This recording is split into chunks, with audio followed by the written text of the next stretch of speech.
उमा जी की जो बेबाक छवि है, जो उनकी फायर ब्रांड छवि है, उनकी जो कुछ भी बिना सोचे कह देने वाली जो छवि है कि उनको ये नहीं वो ये नहीं सोचेंगे कि राजपाल सिंह सिसोदिया को मेरे कहने से बुरा लगेगा या अच्छा लगेगा, लेकिन ये सही है तो वो कह देंगी। तो क्या ये छवि जो है वो पार्टी में अब नहीं ग्राह्य हो पा रही है? यही कारण है कि उनसे किनारा कर लिया गया है। मैंने किनारा तो हुआ नहीं है। देखो, ये तो गलत बात है कि किनारे की कोई बात नहीं है। ये मनुष्य स्वभाव भी रहता है। पार्टी में हम सब लोग काम करते हैं, सबके अपनी अपनी तासीर होती है, अपना अपना स्वभाव होता है।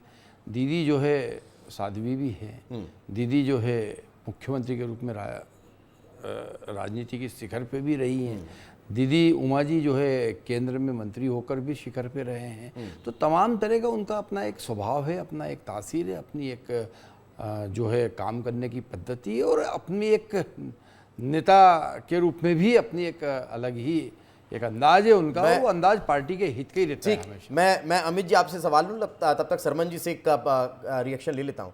सरमन जी, अगर हम अपने पास अगर कोई सबसे बड़ा तुरुप का इक्का होता है या फिर हमारे पास कोई मजबूत हाथ होता है, तो हम उसे इस तरह से रख कर नहीं रखते हैं। हम उसे जहां इस्तेमाल होता है, जहां आवश्यकता होती है, तुरंत उसका यूज़ कर लेते हैं, उसे चल देते हैं ताकि पार्टी को उससे फ़ायदा हो जाए, या फिर अगर हम किसी खेल में हैं, कहीं किसी मुसीबत में हैं, तो हमें फिर उससे फ़ायदा हो जाए, हम सेफ हो जाए।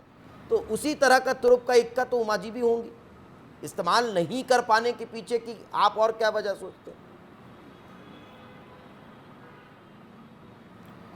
देखिए, इसमें दीपक जी 3 विषय हैं। पहला विषय तो ये है कि जेपी नड्डा जी ने, मैं उनकी एक एक शब्द बता रहा हूँ, उनका कहना स्पष्ट है कि हम अपने कार्यकर्ताओं का, नेताओं का, विधायकों का, सांसदों का, मंत्रियों का, उनका आचरण, उनकी बॉडी लैंग्वेज, उनका भाषण, उनके भाव, बिटवीन द लाइन, इन सबको एनालाइज करते हैं। इसके बाद हम उनको क्या जिम्मेदारी देना है, क्या करना है। यदि वो पार्टी लाइन से विपरीत कोई बात करे तो उसको भी मॉनिटर करते हैं, और समय आने पर हम उनको हिदायत भी देते हैं, उनको सचेत भी करते हैं। तो एक तो ये है।